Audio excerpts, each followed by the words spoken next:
Hello everybody, welcome to another episode of Walter the German Ball. This time, why do I exist? Well, the answer to that question is to tell you what I think are the top 10 best Mario games. I have one rule, no spin-offs. Also, this is a disclaimer, this is just an opinion, okay? You don't have to take these as facts.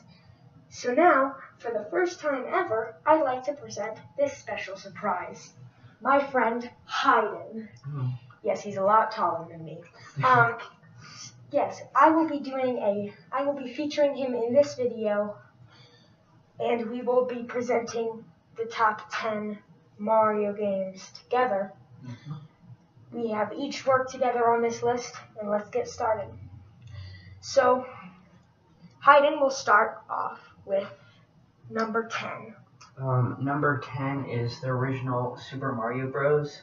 Now, it would make sense that it'd be number 10, but there are a lot of other games that could be better than it or worse than it, but I think that it should be on the top 10 list because of how it started off all of Mario's better games, and it was the best in its time at the time, but it still doesn't mean that it's the best of all the games.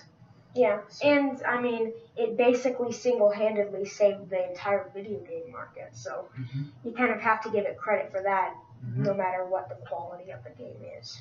Yeah. Now, number 9 is Super Mario Bros. 3. Now, this game took everything that the original Mario did right and multiplied it by 10. It was really well done. The graphics were amazing for the NES era, and they had some really innovative levels that really changed the way we view how Mario levels can function. It also introduced a bunch of fun and interesting music that would be used in future Mario games that Nintendo would make. And it had some of the best power-ups, such as the Tanuki suit, the frog suit, and the boot, which honestly we don't know why that exists. To be a boot? Yeah. And now number 8.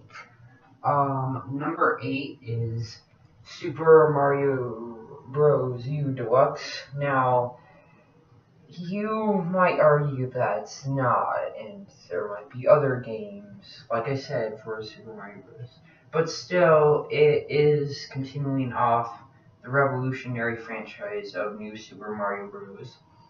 It also introduced a new power, which was the squirrel suit. But really, what the main thing is that it continued off, but really it's not as good as the other games, but still better in graphics and design, obviously because of the era it's in, and it's also it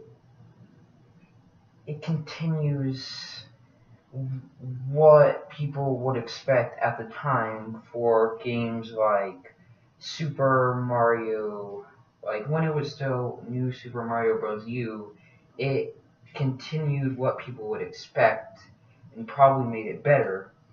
And then when Deluxe came out, it made the game better than it was before due to you being able to play any of the characters that you would be able to play in Luigi U, and also giving you power-ups. Yeah, and I mean, I really think that this game is really well done, and it was an ingenious marketing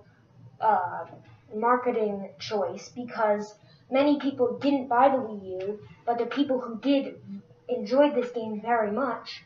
And by adding just enough content to keep it fresh and putting it on the Switch, you could bring back the old players and make them get a Switch, and bring new players to the platform and get many more sales. So we kind of have to give Nintendo a point on that one, because that was a very smart decision. It also makes people gets people ready for new Super Mario Maker 2 that's Yeah. coming out later this year. Yeah. Now, number 6 is Super Mario 3D Land. Now, a lot of people, this is one of those weird games where it's either you have heard of it or you have no idea what it is. So you might know the more famous one, 3D World, which was like a sequel on the Wii U to this game. But we really liked it because it combined the classic 2D Mario style that was so innovative and amazing with that new fresh coat of 3D Mario, which made it a spectacular experience. And honestly, we just couldn't find ourselves stopping playing it. It was really fun. And there wasn't really any first like an actual first party Mario game on the Switch that was 3D. So I mean the 3DS. Yeah.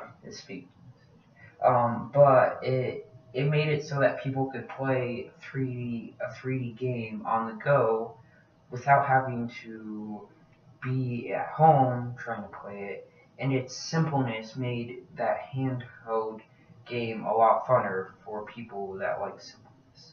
Yeah, and I think, yeah, you're right. It was made a lot more fun by the fact that it was basically the first experience where it was one of those huge open Mario games that you could play on the go. And now Hyden will tell us number 5. For number 5, it is Super Mario 64. Now, I think that it could be higher or lower on the list because we're going down. But what I think is that, so the good stuff first. So the good stuff is that it started 3D for Mario games and Zelda games and all types all of Nintendo, pretty much. Except Kirby, because that's always going to be 2D. Yeah.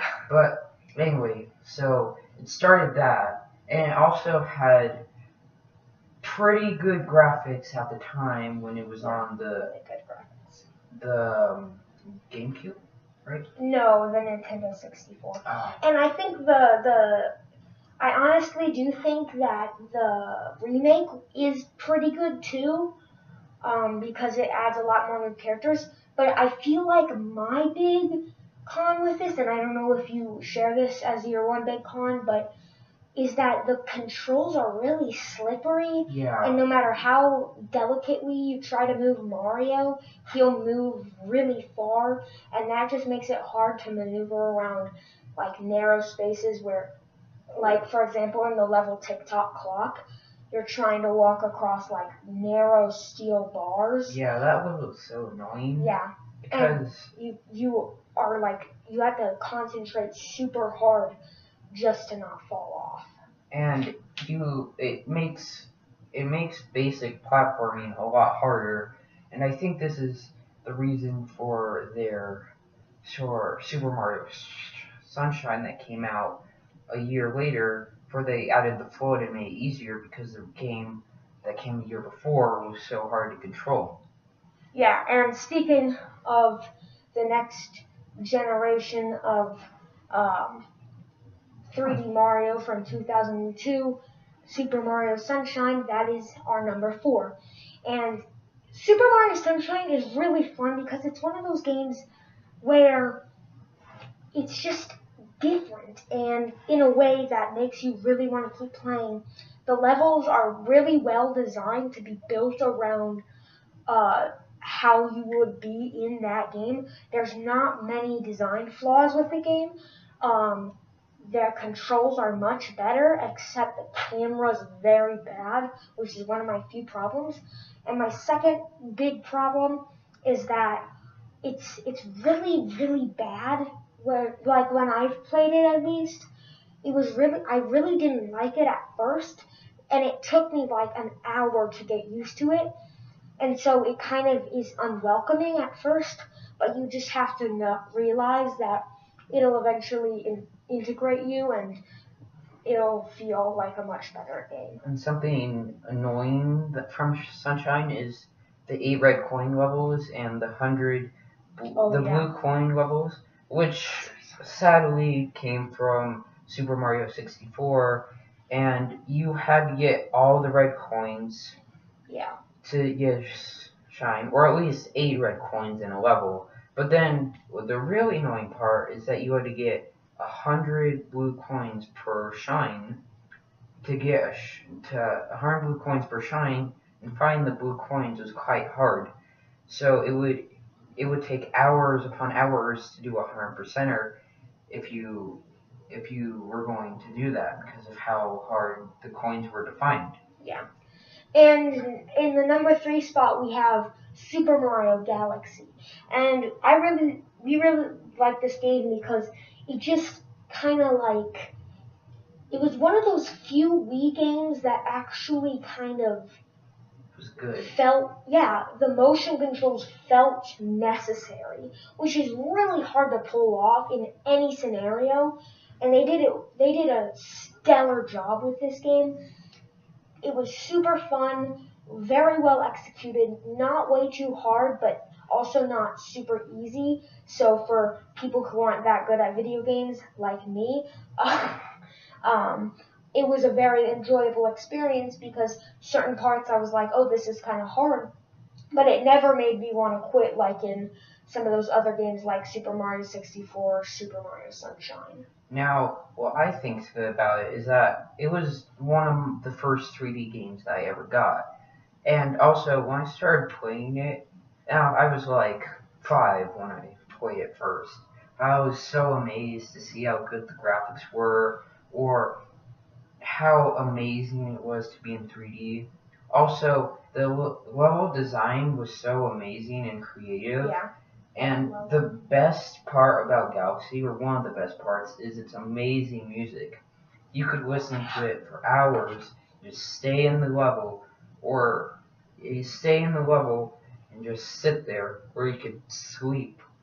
Yeah. You could find it easily on Spotify and just listen to that peaceful music from we recommend the it. Junk Galaxy. It's so peaceful, and it comes on a lot. And then you have those comets. I didn't really like the comets at first, but then I started liking them because I got better at playing video games. Yeah. And then, but the bad things about Galaxy 1 is that there really isn't a lot of end game stuff after you beat Bowser. Oh, yeah. What you could do is there could be, if you're thinking in a different way, you get all 120 stars, and then you you beat Bowser again, then you play as Luigi, and then beat the whole game again, but it's basically the same. I've been trying to do it so I could see if Luigi was helping me get stars while I was playing Luigi, but I just started doing that since I didn't know until recently. Yeah, unless you really are dedicated to the game, there's not many small steps or small rewards for the post game. And now, Hyden, if you'd like to take number 2. Yes, number 2. Speaking of number 2, is Galaxy number 2. Well, anyway, why it's better is because I think it has better graphics and it has better controls, but it's the same mechanics, the spin and jump, the same moves that Mario had in the previous game. But it's a different story, and one thing I really liked it because also the levels were creative, but I didn't have that feel of amazingness when I heard that music. It was just music. It wasn't like... Yeah, I mean, it's kind of simple with Galaxy 2. It basically just took everything that Galaxy did right, multiplied it by 10, maybe didn't do some of the things so well, but that was a necessary sacrifice. And then we got things like an easier way to play Luigi, more innovative levels, and Yoshi, which was really amazing. We also had a way better end game. Yeah. Because once you got all 120 stars, there would be green stars on every single level that you have done. So you could just play as Mario or Luigi and get another 120 stars again, which is very, very nice. That I think Nintendo learned their lesson from the last game and made it better. Yeah. But one thing that could have been done better is making the world map better, because it's kind of hard to do because you had to get all the stars, and some of the stars were like too hard for me when I was younger, and I had to find a different way.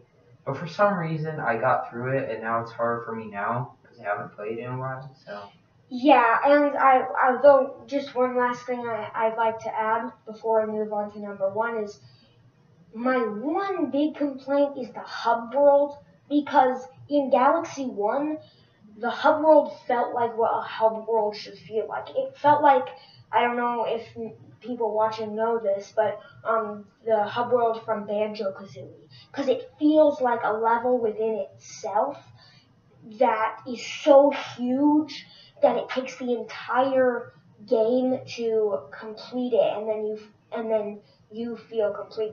But in Galaxy 2, we had one of those run-of-the-mill standard hub worlds that didn't really do much, and maybe that was because of hardware limitations, because they added so much that they couldn't add a better hub world. But I would assume not, since the Wii is very powerful. And so for number one, we have Super Mario Odyssey for the Switch, in case you didn't know what console it was on. Now, this game is so amazing. It's like the Breath of the Wild of Mario. And if you've seen my top 10 Zelda game, which, by the way, if you haven't, you need to check that out right after you're done with this video, is a huge compliment, because it's open world, it's a game for pretty much everyone. There's so many different things to do, and you never want to stop playing. Like, I played so much, I beat it in 3 days after I got it, because it was so fun. It was just a really enjoyable experience, and I enjoyed every part of it. yeah, and also the end game, like Galaxy 2, was very expansive. Yeah. After you beat the first final boss, that wasn't the final boss. There's multiple ending, yeah. There's 3 more, two more, because the third ending is you getting all the moons and stuff. But then you have the darker side of the moon after the moon. Then you have the darkest side, right? Yeah, and I really think that those were really fun, because the darker side was very fun for those casual gamers who weren't super into the game but still wanted a bunch of extra stuff to do. Oh, also the Mushroom Kingdom did a good job of that. But the darkest side wasn't one of those things where it was like the only thing you could do and it was super hard, so the post game was like unfulfilled. No, it was really fun. I could barely beat it because it's really hard, but it was still a very fun challenge, and when you know that challenge is not your only option, the game is a lot more enjoyable. And the controls are so amazing, because with Cappy, you can do so many new stunts, and it's not like Super Mario 64 where you would just slip off or accidentally miss it. If you missed it, you would fall down, but he doesn't die, because if you die, that's another good thing, you only lose 10 coins. And you could exploit that by collecting all the coins and die, and then collecting all the coins again. Yeah. Now the moves are really cool, because you can use Cappy. You can use Cappy to do more moves or get farther places. So it's harder than what Super Mario Sunshine and the Galaxy games gave, with the easier methods of saving yourself. You can still save yourself, but you don't have a big consequence for not saving yourself other than losing 10 coins. And you can also cheat some ways to get to places by using Cappy or using the captures and stuff like that. Okay. Well, thank you guys so much for watching. Make sure to share this video with a friend or family member. Like the video, subscribe, hit the notifications bell, and most importantly, comment anything that you think would make my videos better. Also, make sure to subscribe to Hyden Moody's channel. That's what it's called, just Hyden Moody. Yeah, and we'll see you in the next video. Be safe.